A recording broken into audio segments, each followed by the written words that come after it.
le craquement de la biscotte dans un appartement vide,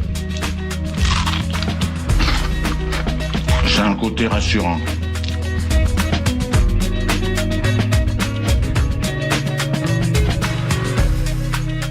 Le réveil à l'ouest, de 7h à 8h sur Westrack Radio. Je voudrais une omelette jambon fromage et une omelette frite normale. Je suis navrée, nous ne servons plus le petit déjeuner, nous sommes passés à la formule déjeuner. Je voudrais un petit déjeuner.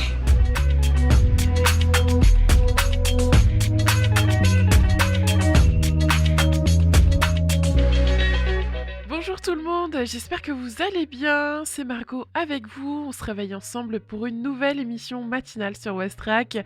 Au programme, il y aura dans un premier temps les infos locales, la météo, l'infotrafic et on ira à la rencontre de Philippe Renaud, le nouveau directeur au centre culturel Julia Bonnat à Lillebonne, au micro de Lucie. Dans un deuxième temps, il y aura la chronique Éco-Geste, le rappel des informations, l'agenda sorti de ce soir et on finira en beauté avec la découverte musicale Ferrarock.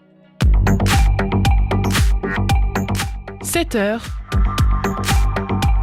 Les infos locales sur Westrack Radio. EasyPort Le Havre remporte le trophée de l'innovation numérique à Dunkerque. À Dunkerque, au 14e assise du port du futur, la solution MyETA développée par le GIE EasyPort a remporté de l'innovation numérique, a remporté le prix de l'innovation numérique. Celui-ci récompense la collaboration entre Aropa et Sogé pour développer cette solution innovante de projection des horaires d'arrivée des navires avec l'IA. Une nouvelle victoire pour Aropa Port associé à Sogé, le premier port de France. L'opérateur numérique havrais, leader mondial du Port Community System, le PCS, ont marqué des points à Dunkerque. La solution MyETA développée par le GIE EasyPort autour de la projection des horaires d'arrivée des navires fait avec succès appel à l'intelligence artificielle. Pour répondre aux défis actuels du secteur maritime, EasyPort a développé MyETA, une application qui permet de fiabiliser la prévision d'horaires d'arrivée des navires. Cet outil est basé sur des algorithmes d'intelligence artificielle avancés, l'utilisation des données issues du Port Community System de Sogé et celle de Aropa. À partir d'un numéro de conteneur, d'un identifiant marchandise ou d'une référence de navire, l'application affiche un intervalle de date pour l'arrivée des marchandises sur RAD. Elle permet également de retracer le parcours des marchandises et d'offrir une visibilité sous forme de timeline aux utilisateurs. Les dates prévisionnelles sont renseignées puis actualisées avec parfaite visibilité du parcours de la marchandise de bout en bout. Dans le futur, MyETA projette d'améliorer ses performances en prenant en compte des événements imprévus tels que les conditions météorologiques changeantes, les incidents maritimes, les tensions géopolitiques, etc., explique l'équipe de EasyPort. En 2025, c'est Aropa qui accueillera au Havre la prochaine édition des Assises du Port du Futur.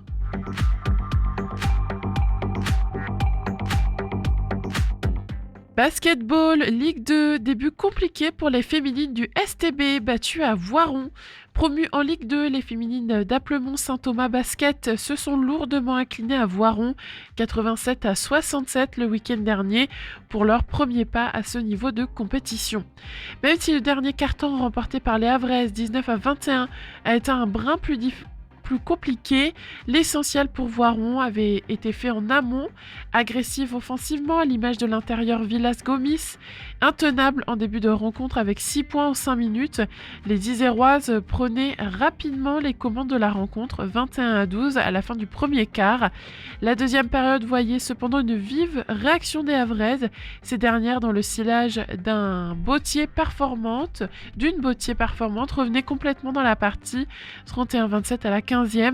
Middleton enquillait alors un 3 points et concrétisait une contre-attaque pour redonner à Voiron 11 longueurs d'avance, 40 à 29 à la 18e. Poussés par environ 1000 supporters, les Iséroises poursuivaient dès lors leur marche en avant. La jeune Thévenet creusait l'écart pour atteindre la mi-temps avec 14 longueurs d'avance, 48 à 34 et bientôt 16 après un panier d'Olivia Yale dès le début du troisième quart, 50 à 34. Les Havraises profitaient des quelques ballons laissés en route par leur hôte pour revenir à 12 points, 50 à 38, mais comme plus tôt dans le match, l'équipe de Voiron ne laissait pas le moindre espoir s'installer chez les Normandes. Dans le sillage de Middleton, Constant, Yale et Mantelin, les Iséroises reprenaient 22 points d'avance à la fin du troisième quart, 68 à 46. Le match semblait plié. C'était sans compter sur l'orgueil des Havraises qui s'accrochaient et revenait à 11 points à l'entame des 4 ultimes minutes, 73 à 62. Pas suffisant cependant pour empêcher Voiron de s'imposer lors de ce premier match de championnat de la saison, 87 à 67.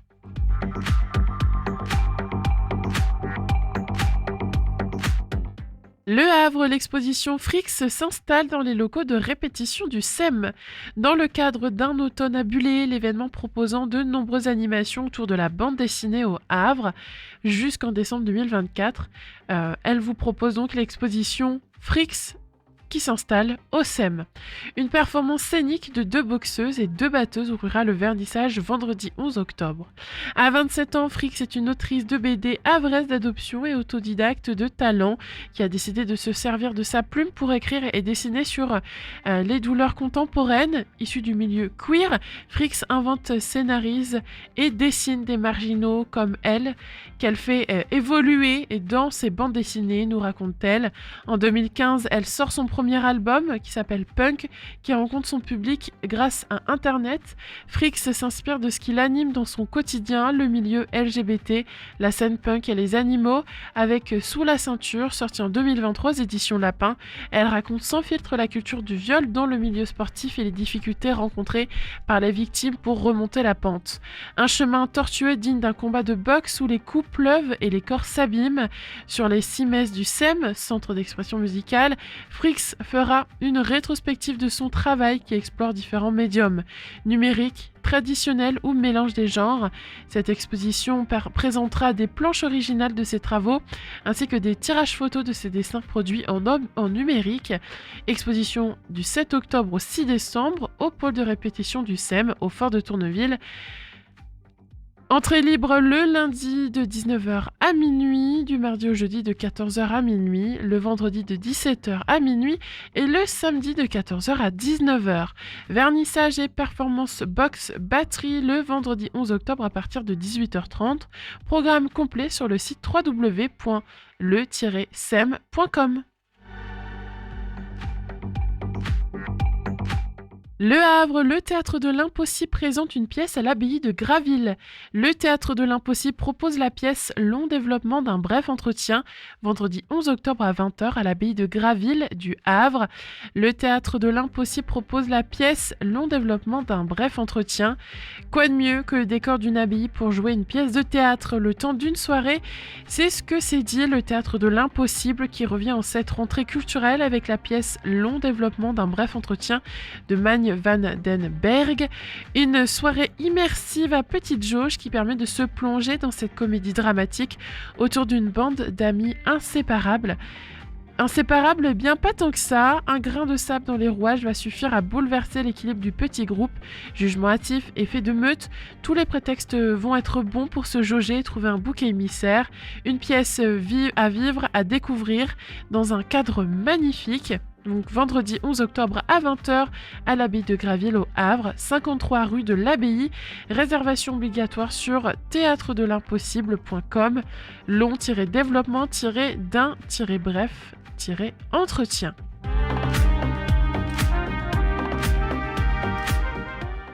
Et enfin, à Manéglise, près du Havre, la course des Lyonnes rassemble plus de 500 participants. Pour la 2e année consécutive, Lyon, Lyon et même Lyonceau ont chaussé leurs baskets dimanche 6 octobre dernier à Manéglise près du Havre pour participer à une course dans le cadre d'Octobre Rose. Une armée de bénévoles et de membres d'associations Atlético Manéglisé, Manéguille, les rétros de Manéglise, les agents communaux, des sponsors et plus de 500 coureurs ou marcheurs ont contribué au succès de cette nouvelle édition de la course des Lyonnes. Dans la commune bouclée, dès 8h30 du matin, les participants ont parcouru 5 ou 10 km à leur rythme, accueillis à l'arrivée par les percussions du groupe Corcovado. C'est une course qui a été créée en hommage à Clarisse, conseillère municipale depuis 2020 de Manéglise, décédée des suites d'un cancer en décembre 2022. Ce rendez-vous permet de participer donc à Octobre Rose et de s'informer auprès du stand de la Ligue contre le cancer.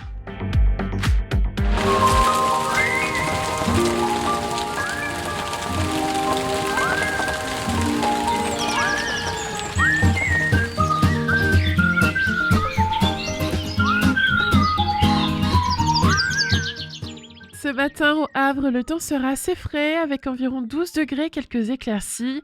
Le vent soufflera du nord-est avec des rafales allant jusqu'à 24 km/h. Il n'y aura pas de pluie, l'humidité sera relativement élevée, cependant autour de 89%. Dans l'après-midi, les températures devraient atteindre 17 degrés. Le ciel sera partiellement nuageux avec des éclaircies et le vent se renforcera légèrement, atteignant environ 29 km/h avec des rafales de 45 km/h. Selon Atmo Normandie, l'indice de la qualité de l'air est moyen ce matin. La marée est descendante en ce moment. Elle sera à son point le plus bas à 9h04 et à 21h21. Elle sera haute à 14h20 avec un coefficient de 63. C'est le réveil à l'ouest. Je voudrais un petit déjeuner. Vous n'en aurez pas, on n'en sert plus. Oui, vous venez de le dire. Il est 7h11 sur Westrack Radio. Bon réveil à tous. Tout de suite, place à la musique avec des nouveautés qui nous viennent de Londres et de Sydney. On écoute Kick Me in the Heart de Chain et Coup de Gronk de Party Dozen.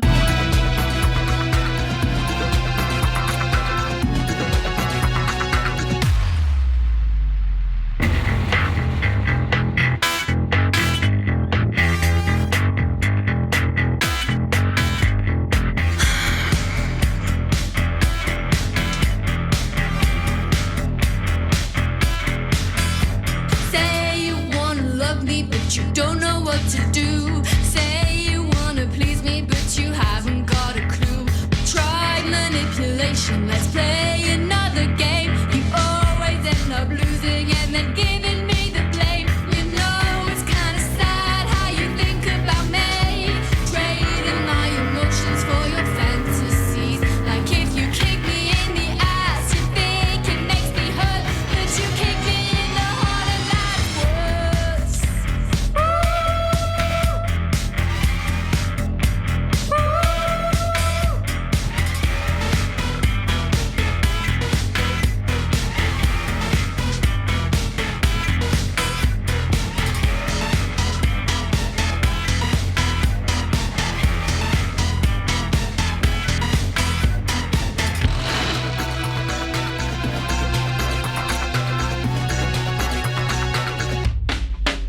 I won't do as I'm told, I'm always in the wrong. This love has grown so old, there's nothing going on. How do you compare to any other fool? A whining little hypocrite, so weird that it's untrue. When you come back crying about everything I did, think how when I worshipped you, you treat me like a bitch. Or when you spit it in my face, you make me feel I'm cussed, but you kick me in the heart and that's worse.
C'était les Australiens, partie Dozen sur West Track. Il est 7h19.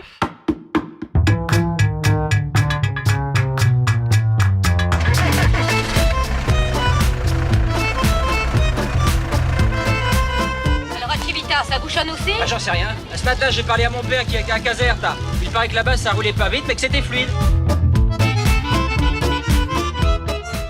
Alors, en ce moment sur nos routes, c'est fluide. Il y a cependant quelques petits ralentissements, notamment sur le boulevard de Leningrad, au Havre et sur la rue du Docteur Plazeski.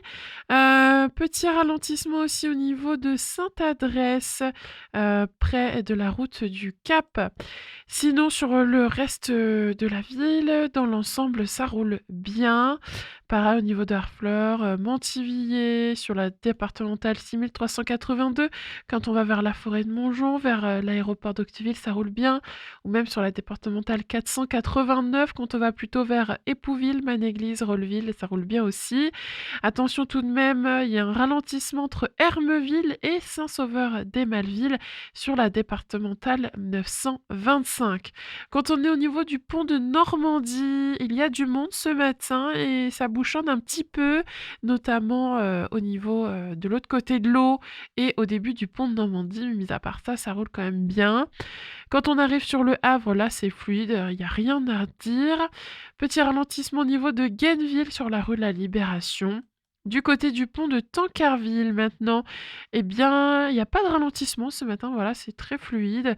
Sur la départementale 982 au niveau de Tancarville, et puis ensuite quand on va vers la Serlangue, Saint-Jean-d'Apto, Saint-Vigor-d'Imonville ou encore Bolbec, eh bien c'est fluide sur l'ensemble du territoire. Faites tout de même attention, comme toujours, soyez prudents sur la route. Je vous propose maintenant de vous laisser en bonne compagnie avec Lucie. Philippe Renaud a pris ses fonctions à la direction du centre culturel Julio Bona à Lillebonne le 2 juillet 2024 dernier. Un ancien Lillebonnais qui, depuis cet été, a donc posé ses valises à la direction de ce centre culturel.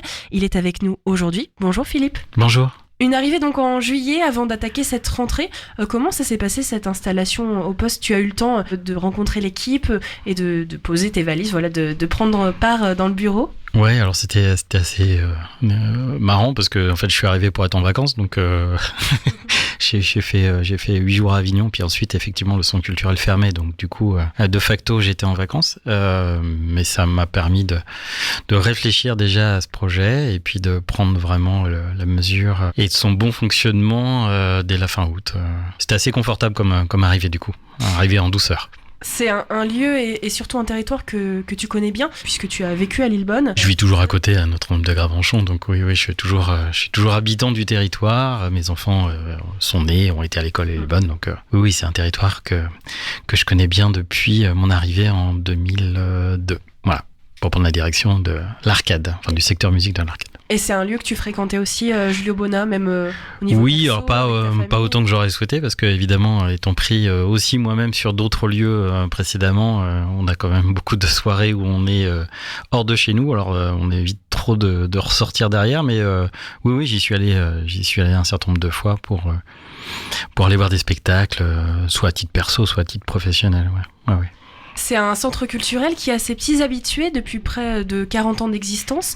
Comment est-ce qu'on arrive dans une direction comme ça, avec ce type d'établissement, et comment est-ce qu'on peut insuffler des nouveaux projets tout en gardant la ligne que connaissaient déjà les fidèles? Je pense qu'il faut arriver avec beaucoup d'humilité, c'est-à-dire que, enfin, en général, de toute façon, il faut arriver avec beaucoup d'humilité, mais d'autant plus quand il y a un lieu qui fonctionne bien et qui a des habitudes, des habitués, qui a une histoire qui commence à être conséquente maintenant.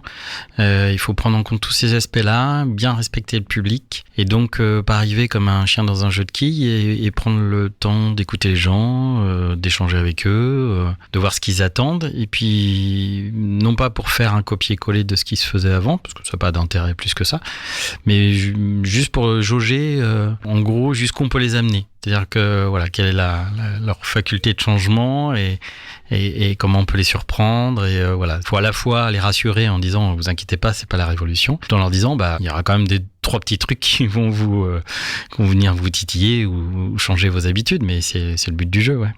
Il y a déjà eu ce temps d'échange avec le public ? Oui, j'ai eu une ouverture début septembre, parce que l'ouverture de saison se fait très très tôt à Julio Bona, qui m'a permis de rencontrer le public. Alors ils sont adorables, ils sont venus me voir, ils sont venus se présenter, me féliciter, avec beaucoup d'envie, beaucoup d'attente, extrêmement bienveillant, donc c'était hyper agréable. Et puis là, il y avait une soirée encore cette semaine, donc voilà. J'ai hâte d'enchaîner les soirées pour justement voir les différents types de publics, parce qu'effectivement, en fonction aussi des esthétiques, là on était plutôt sur des choses humour, musique qui regroupent les mêmes typologies, mais j'attends de voir le public danse, j'attends de voir le public théâtre, si c'est le même ou si il y en a d'autres qui viennent enrichir le public, donc pour pouvoir échanger avec eux, justement voir voilà, jusqu'où je peux avancer, mettre le curseur, aller les titiller, enfin voilà. C'est sûr que ça est une rencontre qui va se faire petit à petit aussi. D'ailleurs, ce début de saison est déjà programmé par le précédent directeur. C'est normal, hein, on programme sur. Oui, puis du coup, c'est d'autant plus confortable que voilà, on n'a pas la programmation à faire en urgence. De toute façon, en arrivant en juillet, c'était juste pas possible. J'ai juste fait l'ouverture, la fermeture et puis une tête d'affiche en programmation, donc c'était assez confort. Tout le reste a été fait par Benoît Genot qui est parti au Rive Gauche aujourd'hui, qui lui n'a pas eu la même chance que moi puisqu'il a dû faire une partie de la programmation du Rive Gauche, mais du coup oui, ça me laisse le temps de voir justement comment ça se répartit, quelles sont les choses sur lesquelles je vais être dans la continuité, puis les choses où je vais peut-être essayer d'apporter ma pierre à l'édifice, ouais. Julio Bona, ça rime, pour les habitués, ils le savent, avec pluridiscipline. C'est ce que tu nous disais tout à l'heure, théâtre, cirque, tu attends de découvrir ce public, la musique aussi, la danse. Comment est-ce que ça va se retrouver dans cette programmation qui arrive et toi, comment tu as envie de le travailler ? Y a des équilibres qui sont assez permanents depuis une quinzaine d'années. Il y a quand même une majorité musique et théâtre qui représentent à eux deux presque 70% de la programmation. Et puis Benoît qui a bien développé la partie danse, donc sur lequel il va falloir que je m'y mette, parce que c'est pas mon champ de prédilection. Jusqu'alors, j'avais plutôt des lieux théâtre ou musique, enfin, principalement musique et théâtre. Et puis le cirque. Alors le cirque, c'est un complément, mais on est limité techniquement, donc on peut pas faire n'importe quel type de cirque, et donc il faut vraiment là aussi prendre la mesure du lieu et de ses contraintes techniques pour choisir les bons spectacles. Donc là, il y a une certaine régularité depuis une quinzaine d'années. Je pense pas que je vais beaucoup bouger dans les équilibres. On va rester à peu près sur ces mêmes volumes pour chacun des champs artistiques. Là où j'espère apporter ma pierre à l'édifice, c'est peut-être dans les choix qui vont être faits, que ça soit en musique, en théâtre ou en danse, de peut-être changer des petites lignes, des petites couleurs musicales différentes, des choses en danse aussi peut-être un petit peu différentes. Puis en théâtre, essayer de réinjecter un peu plus de création régionale aussi, voilà. Donc parce qu'il y a tout un travail d'accompagnement à la création qui existe à Julio Bona, qui est à mon sens insuffisamment valorisé, donc si on accompagne des compagnies, autant les diffuser, donc voilà, ça fait partie des quelques pistes de réflexion pour l'instant. C'est ça que tu dis avec la rencontre du public, on va voir jusqu'où on peut les titiller un petit peu, c'est dans ces propositions-là. C'est ça, jusqu'où moi je me suis aperçu que par exemple il y a du théâtre privé, qu'il y a une vraie demande là-dessus, c'est pas forcément quelque chose sur lequel j'aurais été spontanément, mais je vois qu'il y a une réelle attente.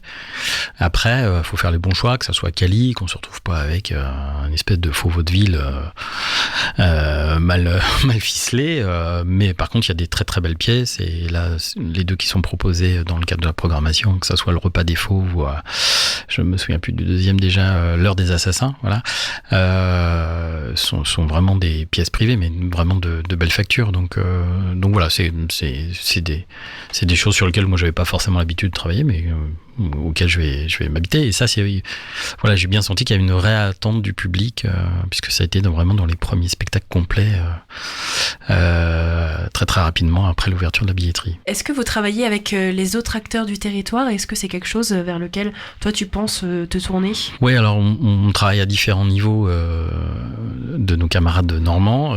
Premièrement, Le Julio Bona fait partie d'un réseau qui s'appelle l'association Diagonale. D'ailleurs, le siège social est à Lillebonne, qui est la fédération normande du Chaînon, un festival qui a lieu à Laval en septembre.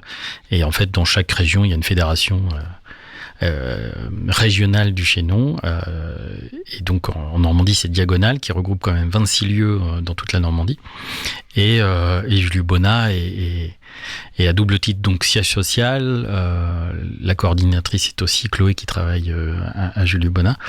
Et moi, je viens de prendre le poste de trésorier. Donc voilà, on est vraiment investi. Et surtout, ce groupe-là fait des repérages en région. Et donc, ça permet aussi d'avoir une veille supplémentaire pour les compagnies normandes, voilà, d'identifier. Et puis il y a un travail de mutualisation aussi qui se fait quand on organise les tournées, voilà. Il y a un festival qui est organisé collectivement aussi en mars qui s'appelle Région en Seine. Donc il y a ce premier niveau, puis on essaye sur le territoire propre qu'au Sénaglo, donc Lillebonne, Gravenchon, Bolbec, pour la faire rapide, de aussi se fédérer de façon informelle, mais en tout cas de se réunir régulièrement les différents acteurs, parce que on est à côté, qu'on a une proximité déjà pour éviter de se marcher dessus, d'essayer de faire circuler les publics entre les différents lieux. On n'est pas loin, donc c'est assez simple de se dire bon, on peut aller aux Trois Colombiers, on peut aller à la Rotonde, on peut aller à la Fabrication, à Julio. Donc il y a déjà des tarifs d'adhésion communes, des tarifs réduits qui sont communs à l'ensemble des structures, avec l'arcade aussi à Gravenchon. Et puis on essaie d'élargir, voir si on peut pas mutualiser du matériel, mutualiser des choses, et aussi pourquoi pas aussi imaginer des choses communes en termes de programmation. Donc voilà, il y a une collaboration à la fois dans un cercle de l'agglo, et puis une collaboration normande aussi qui s'effectue. Oui, c'est important qu'on soit pas centré sur nous-mêmes et qu'on ait aussi des échanges avec nos camarades des autres salles. Ouais. Julio Bona, c'est donc un centre culturel pluridiscipline aussi, parce qu'il y a un cinéma. Est-ce que c'est aussi un axe sur lequel tu as envie de travailler ? Évidemment, j'ai envie de travailler ça. J'ai eu la chance de diriger un cinéma d'art et d'essai en Picardie, et c'est un superbe outil d'éducation artistique et culturelle, au même titre que la radio d'ailleurs. Mais donc on va essayer de continuer à développer ça. On accueille les dispositifs école et cinéma, collège et cinéma pour l'essentiel. On a des ateliers autour de la programmation cinéma, notamment sur les vacances scolaires. Mais effectivement, c'est quelque chose sur lequel on va être attentif aussi, de pouvoir faire ce travail autour de l'éducation à l'image et pas simplement sur le spectacle vivant. Dans le monde de la culture, beaucoup alarment sur la situation à la fois politique. D'ailleurs, au moment où tu as pris tes fonctions, c'était d'ailleurs un des gros débats, mais aussi budgétaire, j'imagine. Est-ce que toi, c'est un point qui tu penses pourrait fragiliser les lieux de culture comme le Julio Bona sur le territoire ? Alors, je suis mal placé en tout cas pour Julio Bona à le faire, parce qu'on a la chance d'avoir une certaine stabilité à la fois politique. Alors même s'il y a des alternances droite-gauche, mais en tout cas pas de risque de passage à l'extrême, en tout cas pour l'instant, même si le territoire a aussi un vote Front National, Rassemblement National qui est non négligeable. Et puis il y a, en tout cas sur la ville de Lillebonne, un vrai engagement de la ville sur ce lieu, et donc des budgets qui sont assez stables et pas remis en cause, voire même des fois en progression. Donc je m'estime chanceux d'être sur ces territoires. C'est pas pour autant que je m'inquiète pas de façon globale sur la culture et sur l'enjeu que ça fait. On est effectivement là avec ce nouveau gouvernement, avec une volonté de réduire les budgets à tout va, pour réduire un déficit, mais on sait très bien que la culture est une variable d'ajustement assez simple et assez facile, et que évidemment on est toujours inquiet, si ce n'est pour nous, pour nos camarades, parce qu'on fait le même travail sur le territoire, et que de toute façon, si c'est pas nous qui sommes directement touchés, on est quand même de toute façon globalement touchés si un de nos collègues à proximité sont impactés. Donc oui, il y a toujours une vigilance, et même si à Julio Bona on a une situation relativement privilégiée, c'est pas pour autant qu'on n'est pas vigilant.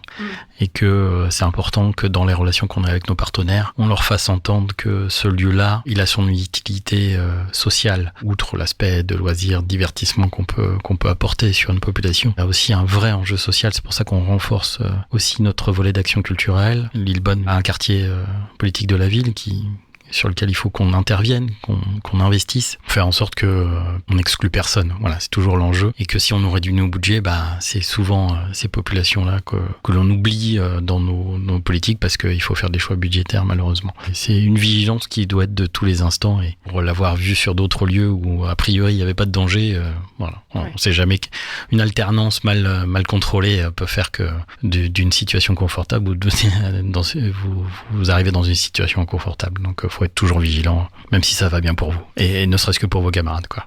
Oui, je pense que pour la culture, c'est une vigilance continue, même en arrivant. On n'est jamais serein. Enfin, je crois qu'il n'y a pas malheureusement, il n'y a pas de secteur où on est serein, mais la culture en particulier. On a beaucoup parlé des fidèles, puisque, en effet, le Julio Bona, c'est une institution à Lillebonne. Il y a aussi une envie d'aller chercher des nouveaux publics, notamment par les actions culturelles, mais peut-être aussi par la médiation de publics un peu plus éloignés. On fait le constat de beaucoup de salles, c'est-à-dire qu'on a un public globalement vieillissant, et c'est très bien que tout ce public vieillissant vienne aussi dans nos lieux. C'est eux qui les font vivre, majoritairement, enfin en tout cas sur des lieux pluridisciplinaires. Mais effectivement, la question se pose toujours du renouvellement des publics. Parce que on voit bien qu'il y a des tranches d'âge qu'on touche pas. Enfin voilà, les moins de 30 ans sont extrêmement compliqués à faire venir. Que majoritairement le public 40, 50, c'est pas celui non plus qui franchit le plus souvent les portes de Julio, et que c'est important qu'on ait cette mixité sociale, mais aussi cette mixité générationnelle dans nos lieux.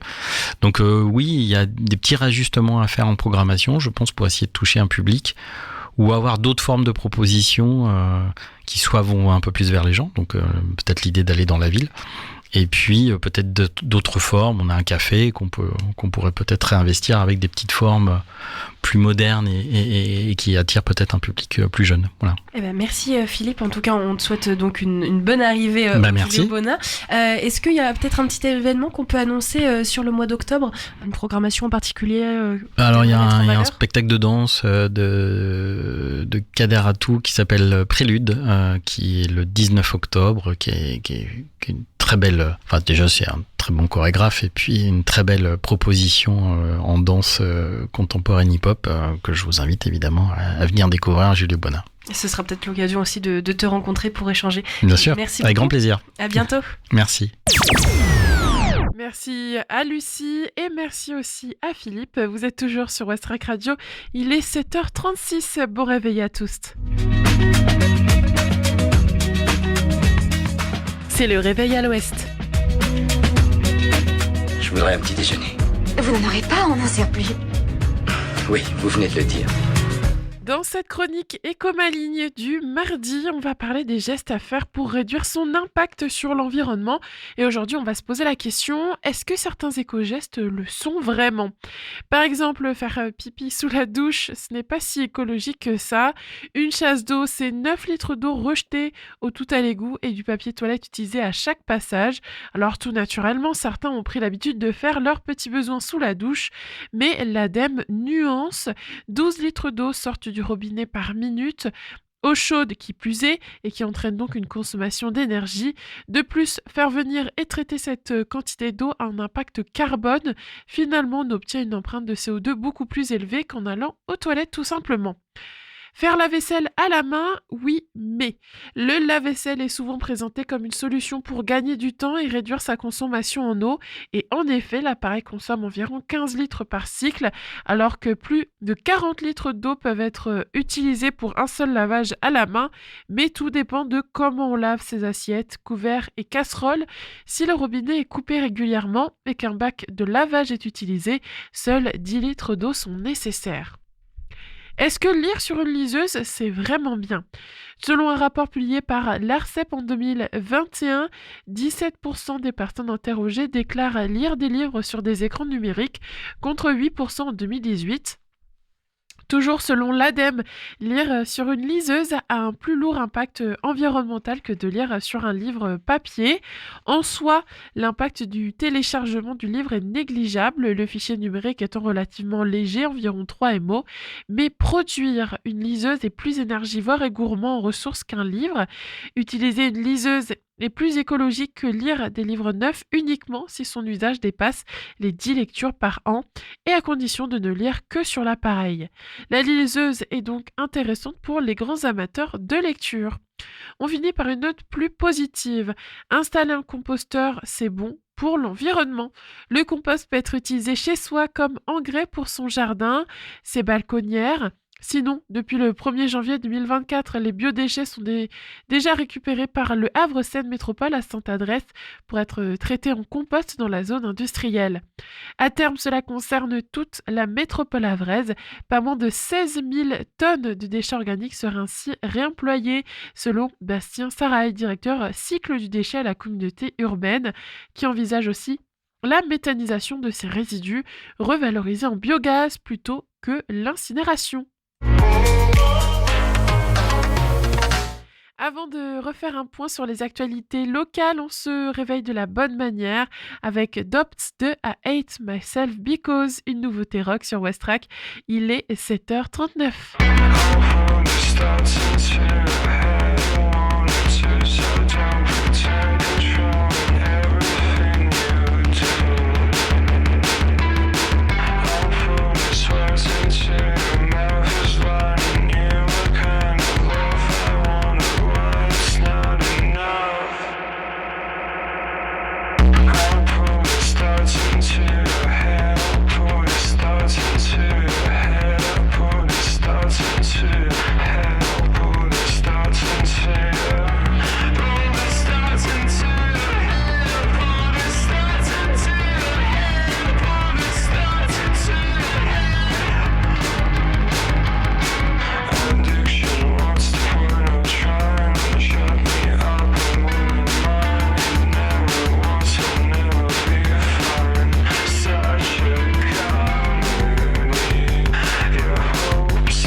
Les infos locales sur Westrack.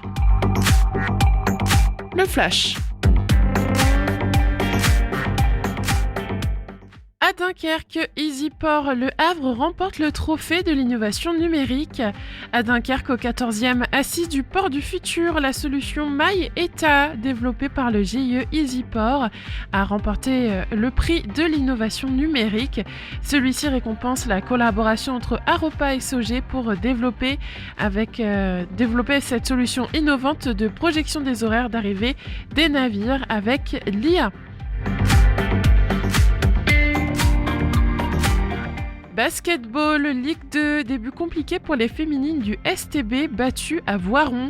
Promues en Ligue 2, les féminines d'Applemont Saint-Thomas Basket se sont lourdement inclinées à Voiron, 87-67, le week-end dernier pour leur premier pas à ce niveau de compétition.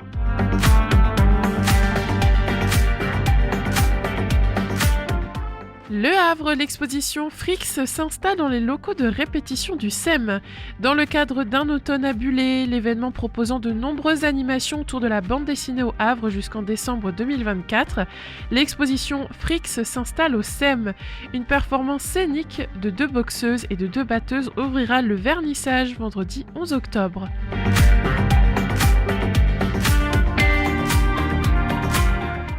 Le Havre, le Théâtre de l'Impossible présente une pièce à l'abbaye de Graville.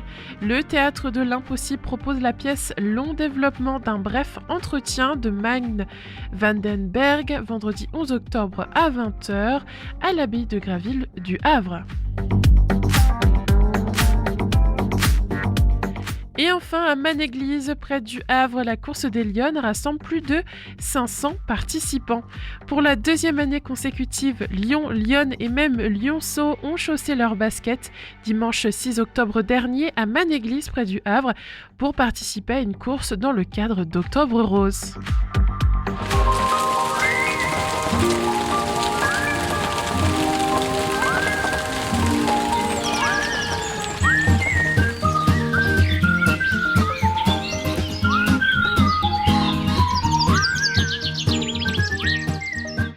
Ce matin au Havre, les températures seront fraîches autour de 12 degrés avec quelques éclaircies. Un vent modéré de nord-est soufflera avec des rafales pouvant atteindre 24 km/h. Le temps restera sec mais l'humidité sera assez élevée, avoisinant 89%. Cet après-midi, les températures grimperont jusqu'à 17 degrés. Le ciel sera partiellement nuageux avec des périodes ensoleillées, tandis que le vent se renforcera soufflant environ 29 km/h avec des rafales pouvant atteindre 45 km/h. Selon Atmo Normandie, la qualité de l'air est jugée moyenne ce matin. Et côté marée, elles sont actuellement descendantes et atteindront leur niveau le plus bas à 9h04 et 21h21. La marée haute est prévue pour 14h20 avec un coefficient de 63. C'est le réveil à l'ouest. Je voudrais un petit déjeuner. Vous n'en aurez pas en un surplus. Oui, vous venez de le dire. Si vous ne savez pas ce que vous allez faire ce soir, eh bien j'ai plusieurs idées à partager avec vous, mais ça arrive juste après Chick Habits de The Velvet Ends.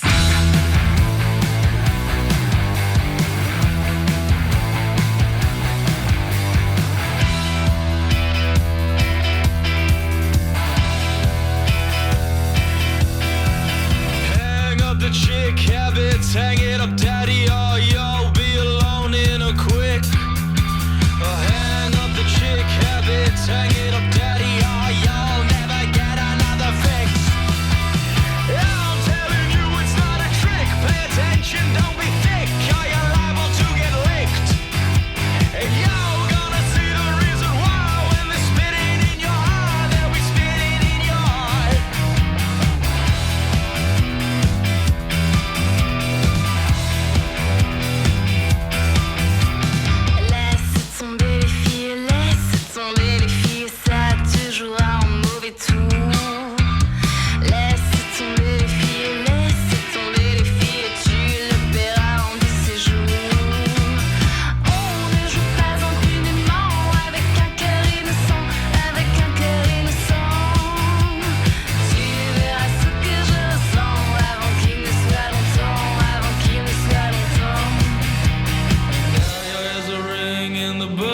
They're singing and everything is turning grey. Oh, candy, you tell no cutie left to frill. You're alone on a Tuesday.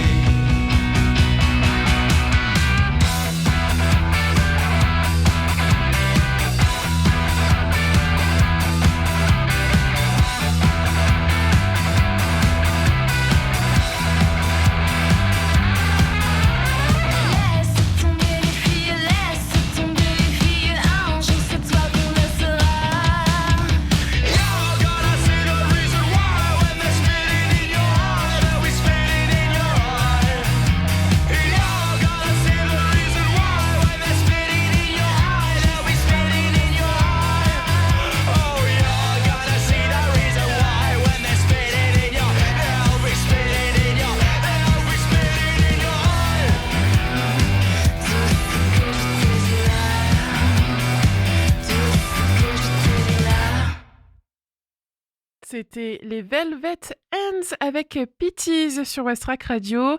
Il est 7h48. Bon réveil à tous.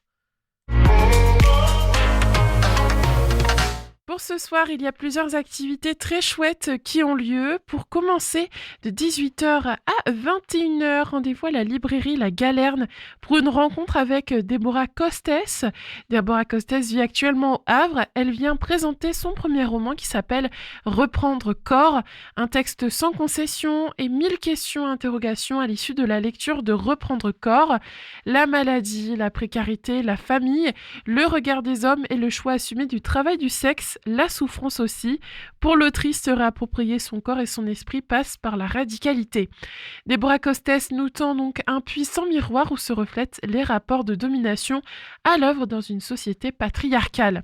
Réservez votre place assise sur my.wizevent.com/rencontre-déborah-costes, COSTES, et tout ça sans accent. Le service culture de l'Université du Havre vous propose une soirée ciné-popcorn avec la projection de Nausicaa et la vallée du vent. Ce chef-d'œuvre de Hayao Miyazaki se déroule dans un monde post-apocalyptique dans lequel la civilisation a été détruite par une guerre nucléaire.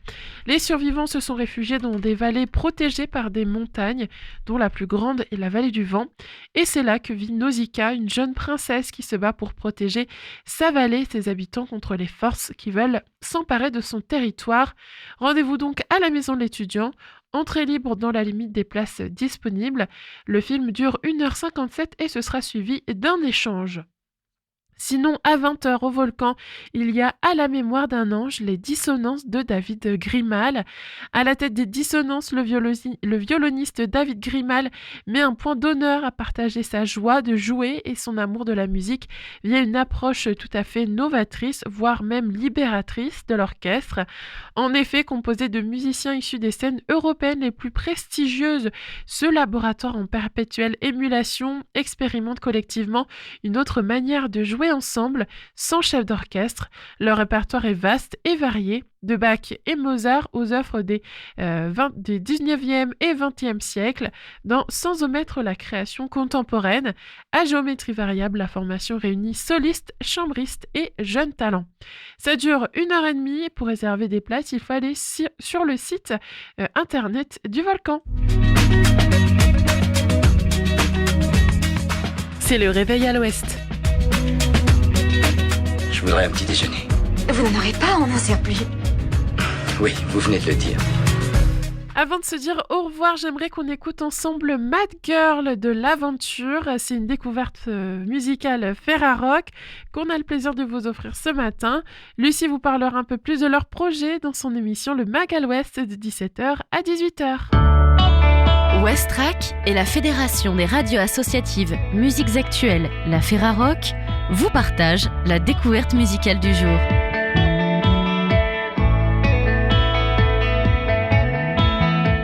Sorry is what you said to me. You think it's crazy, you know.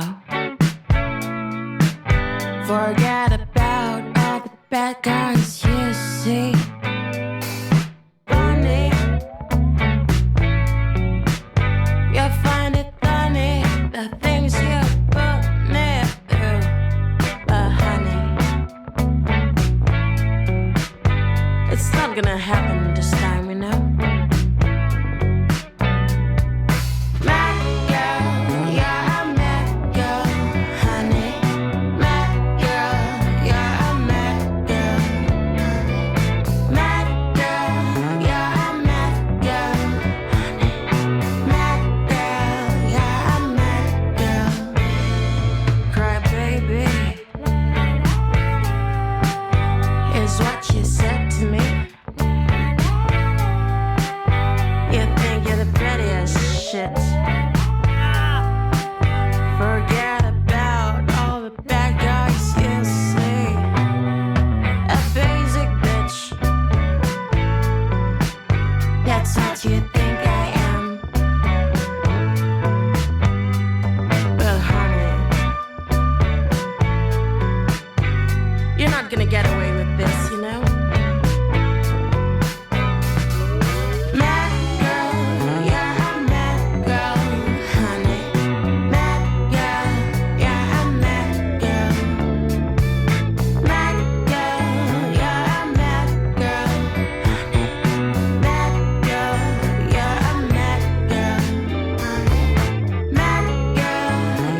C'était l'aventure, ils viennent de Strasbourg et c'était une découverte musicale Ferrarock. Et pour nous, il est déjà l'heure de se dire au revoir. J'ai passé vraiment un bon moment à vos côtés. On se retrouve cet après-midi de 14h à 17h. Mais bien avant, il y aura à 8h pile les informations nationales et internationales. Puis Camille sera avec vous jusqu'à midi. Puis bien sûr, le réveil Alouette, ça revient dès demain matin de 7h à 8h sur Westrack Radio. Je vous propose d'écouter tout de suite un peu de musique. On va se quitter donc avec Use It or Lose It de Lynx sur Westrack. C'était Margot ce matin avec vous, il est 7h56. 24 years old, going on 25. Empirically the hottest year of my whole life. This is my peak, I'm living in my prime. So best not waste any more of my time. And yes, I might be young, but I ain't getting younger. So it's gotta be a 12-month hot girl summer. I go to a bar, then I go to another. And fill my SIM card up with hot boys numbers. Any age, language, size, type or color. No man safe except my dad or my brother. I heard that youth is wasted on the young, so I gotta use my youth quick while I can still attract a lover. 'Cause I don't wanna be on my deathbed, wishing I got more head. Before the lines start appearing on my forehead. Before the time comes when I get ignored, I'll make sure I got some memories recorded. It's like Paul said, all you need is love. I'm dead sure this is what he had in mind then. That I should find them many as I can, and I'll line them up, knock them off like pawns in a board game. And I already know myself before. May God rest between, he is no more. And 20 years from now, you know I'm sure I'll think to myself now, what were you waiting for? You've got to Use it or lose it. Use it or lose it. Use it or lose it. Use it or lose it. Use it or lose it. Use it or lose it. Use it or lose it. Use it or lose it. use it or lose it. Use it or lose it. Use it or lose it. Use it or lose it. Use it or lose it. Use it or lose it. Use it or lose it. Use it or Lose it.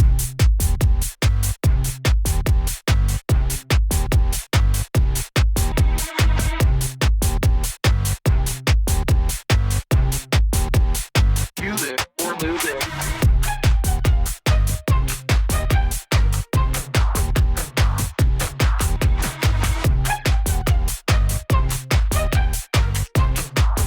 And I still don't know what it means to be a gay man over age 40. Unless I'm Ian McKellen or Graham Norton. It's what every film, TV, book has taught me. My life ends the day I'm not invited to the orgy. And I don't wanna be in my casket, wishing I got more dick, wishing that I had been a little more forward. You only get one life and then it's gone, so nothing wrong with being a little bit sordid. I'm exhausted, but I don't stop. I go to the club and ignore everyone I came with. Instead I chase him, then I chase him. It's the time of my life and I don't wanna waste it. Use it or lose it. Use it or lose it. Use it or lose it. Use it or lose it. Use it or lose it. Use it or lose it. Use it or lose it. Use it or lose it. Use it